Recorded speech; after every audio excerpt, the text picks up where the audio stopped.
Alright, welcome back to the video, the campaign playthrough that I'm doing.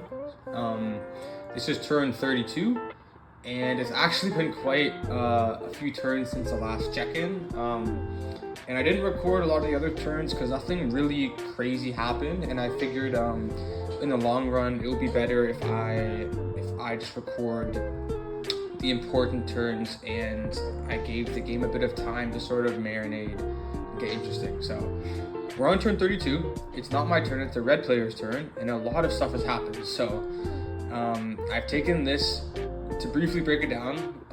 I've taken this castle. The pink player has now made an alliance with the yellow player. I'm fairly sure, it's quite clear. The brown player completely flipped and went back on the peace treaty that we agreed upon, where he wouldn't retake those two zones and he wouldn't build a ship in that sea zone. He did all three of those things, so he is firmly against me and the red player, it seems. And at the same time, the orange and the green player have been stacking troops on my border. They have a lot of forces there. And they've kind of turned, it seems they've turned the brown player to their side maybe. So it's gearing up for war. It's gonna be pretty bloody. Everyone is pretty much near their max troop capacities.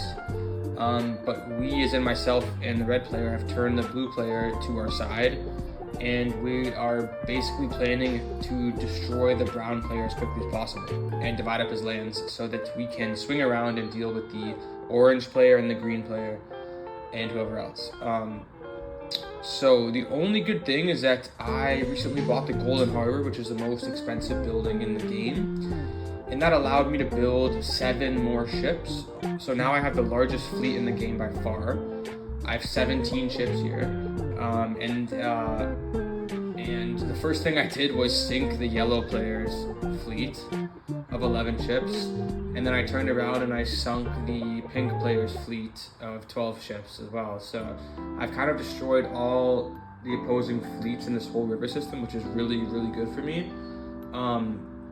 Because as long as I hold this river system, the yellow and the pink player are pretty much cut off from my lands. So they can't really raid my zones or anything, which is good. That's kind of where we're at. It's been a very passive game so far. People just really been like building up and expanding. And I think people aren't trying to like fight each other that much.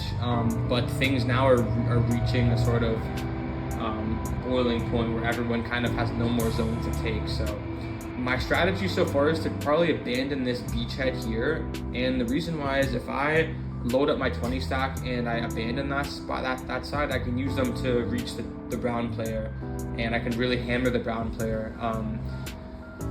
So the plan that we have concocted so far to take down the brown player is pretty simple. The red player on his turn, on this turn, is gonna attack this army, the 7 stack right there, and completely destroy it.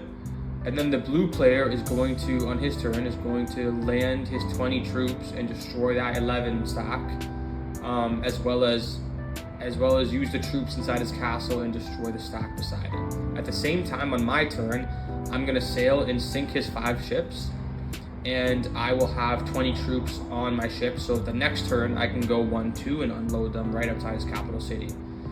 And so we forecast within 2 turns, the brown player should be completely destroyed if all goes well. And basically the reasoning is that if we do that, we can then defeat the brown player quick enough to be able to defend our homeland from the orange and the green player. Because if they invade, like we'll have to swing back our troops to defend ourselves. So it's the red player's turn right now. We just did his purchase phase and buy phase. And I think he's about to do his attack here, so we're just gonna sit back and watch and see how that goes. It should be pretty straightforward. All right, so he just hopped on to roll. We just messaged him and he hopped on quick. He only got 3 hits. Kind of unfortunate for him, but he brought this upon himself. Honestly, like I offered him peace. I offered him a chance to save his kingdom. And what did I get for that? I got him turning against me 2 turns later and reclaiming the zones I took from him. So honestly, he's too much of a threat now to be kept alive, especially if we have to 3v3 the other guys. We don't want him on our flank just like being annoying and invading and stuff. So that's that. That should be pretty much wrapped up. Once the red player confirms the battle, I don't know what takes them so long. It literally takes 2 seconds, but yeah, should be good. There we go. So he lost 3. The brown player lost 7, and yeah, we should be able to take our turn right after this. Nice. Let's see. That's good. So if the blue player wipes out this force here, and then he also wipes out this 11 stack here, and these 5 ships, and I wipe out the 5 ships here, then like literally all the brown player has is these 8 guys, these guys, and these guys. And on my turn, I can land troops here, and we can honestly take his capital and his like surrounding lands pretty handedly. So yeah. Okay, let's get ready to take my turn. Because the red player's on his placement phase. It should be pretty fast. I kind of game planned out what I want to do pretty quickly already. So cool. Oh, it's a dilemma. Did I not have a dilemma blocker? I must have been the last one. With the lands being thrust into war and turmoil, the ancient beast Argon has awoken, and in his rage has come to your lands to feed on your people. In an effort to save your capital, you muster your archers on every tower. Roll the dice. A 1 or a 2, I drive the beast back. If I roll a 3, I lose 3 units. If a 4, he also is driven back, and a 5 or 6, I lose that much gold to damages. So fire damage, lose 5 gold. That sucks. Damn. That really sucks. That's fine though. That's not too big of a setback. So collection phase, my buy phase, I can enact harvest decree or war levy.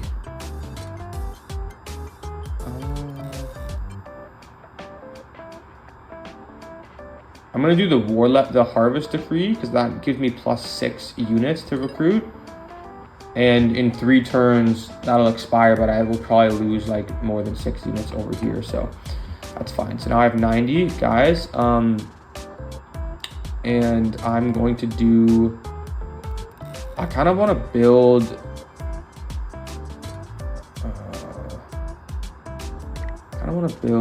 a Grand Stables.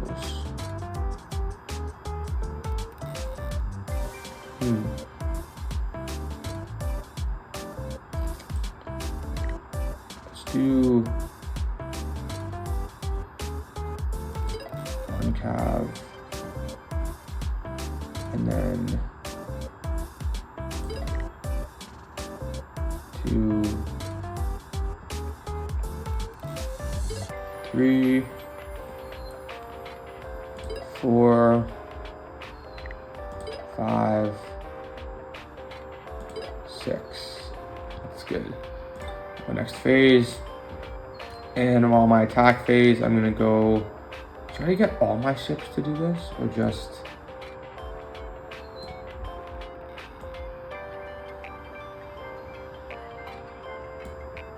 Thing is, if I move all my ships here, they're not in striking distance in case anything happens here.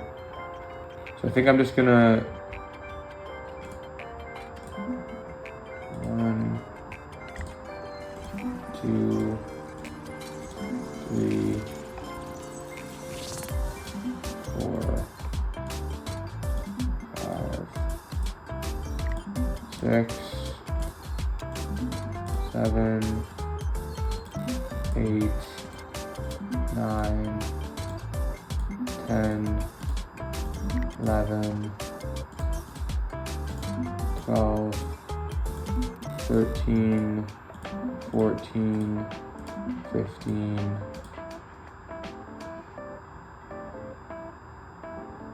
I'm just gonna keep my whole fleet here, honestly, it's fine.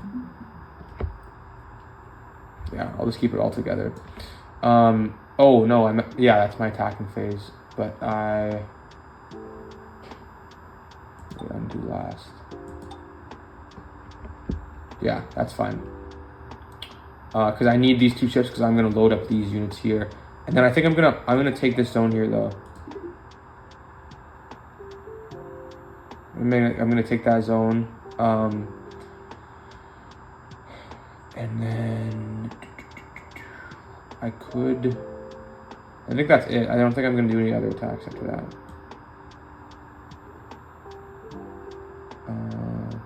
Yeah, that looks pretty good. Let's go next phase.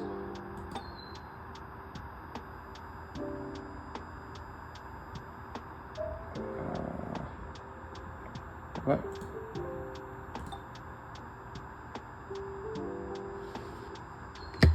Seems to be a slight. Okay, yeah, that was weird.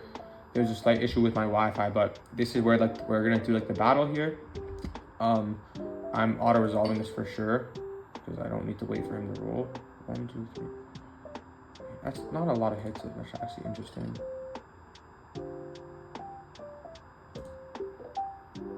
And I'm gonna auto resolve this.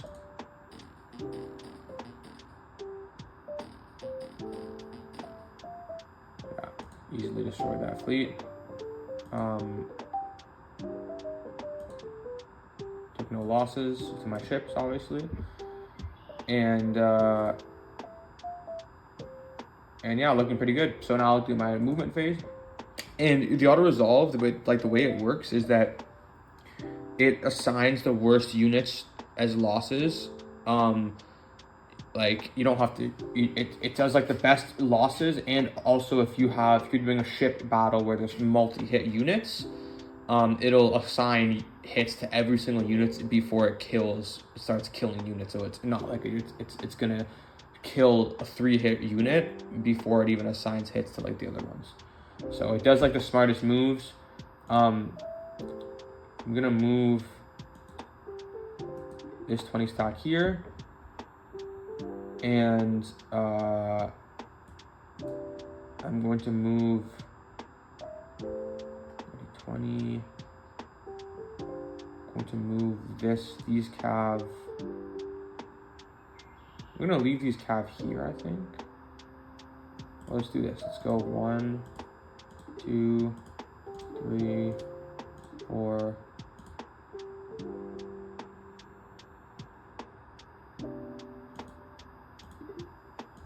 Let's do that. So these forces are a little bit more balanced. They attack a little bit, so that's slightly better. I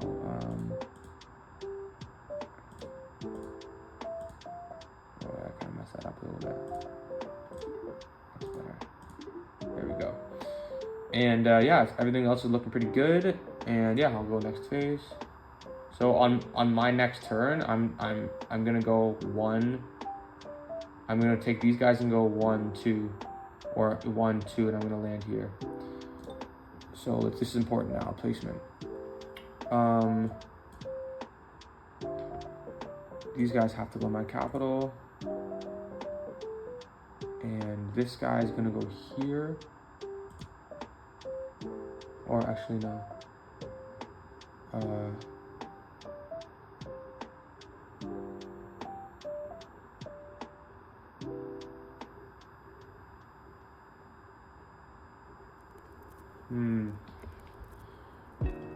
Maybe I'll move this guy to here.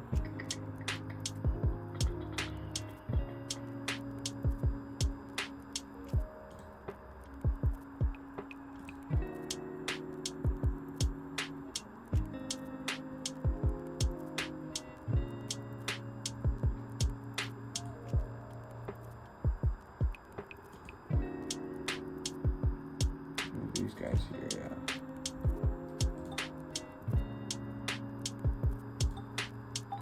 Nice. All right, it's the blue player's turn. Hopefully he does what we agreed to, and yeah, I'll cut back to the next turn. All right, that looks good. Nothing else to do on the attacking front. And yeah, let's go next phase. Auto resolve the fortification roll for my cav. They got one hit. It's too bad. Yeah, it's fine.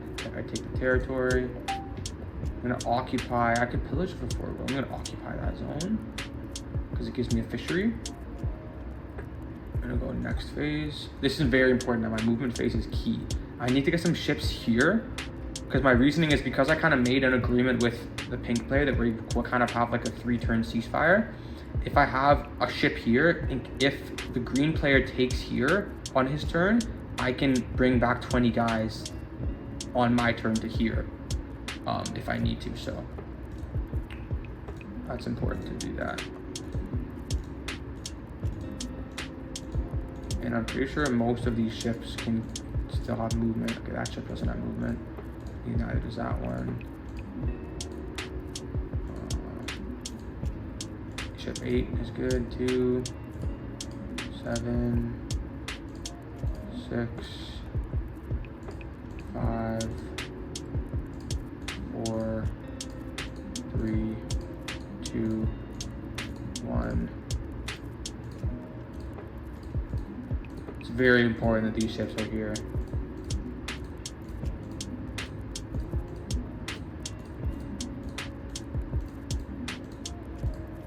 So that they can,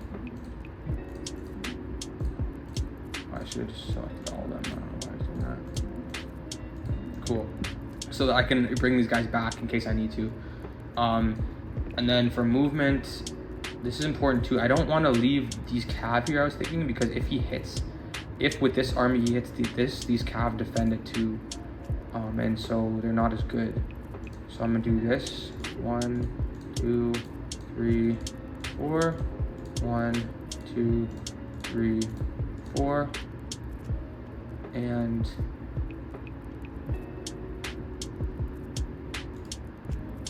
one, 2, and then these guys will go 1, 2, and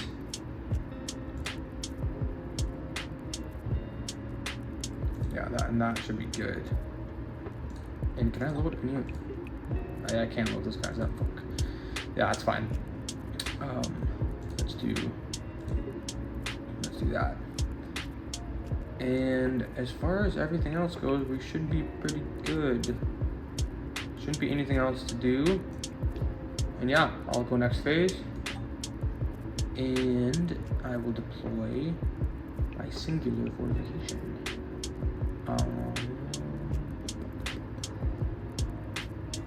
Let's throw it here. I kind of want to put it here, but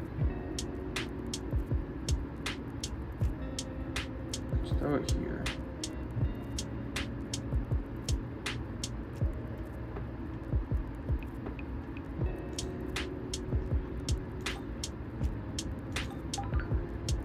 Cool. All right, now it's the blue player's turn, and I will cut to my next turn. I'll do one more turn probably for this vid. So yeah. All right, so we are on turn 34, and we are almost at our army capacity limit, but it's looking pretty good because we are in position to take the brown player's capital city. He is pretty much out of the game. He surrendered actually after the invasion of his lands kind of crippled him, and so I kind of need to take it. I'm in position so that the blue player doesn't take it. That looks good. I'm gonna probably have to auto resolve the capital city attack because the brown player surrendered, so he's no longer online. That's looking good, and just another round. Nice. Okay, that was literally so much easier than I thought. I lost 4 units, killed 11, and I captured all of his treasury that was inside his capital. So, oh my goodness, he had 20 gold saved up. Wow, that's a lot. That was a great move. So I just got those zones, and do I want to move that cav? I think I can just leave him. I do think I should move up my ships around though, because I don't need 4 ships here now. It would probably be smart to leave 2 near my coast just in case I need to load up a 20 stack. But for now, I can probably move my flagship here, yeah. And I don't think I need to change anything up for the frontier in my homeland. I don't think the green player is going to attack me anymore because the orange player kind of moved off, it looks like, but can't be too careful. So I don't want to like move away now from the border and then get invaded and just because I didn't wait for one more turn. So I think that's fine. I don't even think I need to move my capital or anything there. Yeah, they're in good positions to defend right now, and I'm not trying to expand up in my capital anyway. So that looks good. Let's go to my deployment phase. I have a couple good mercs here, so I think I'll put my not Quillio Bowman, my Krellian Greatswords. I had a brain fart there for a second.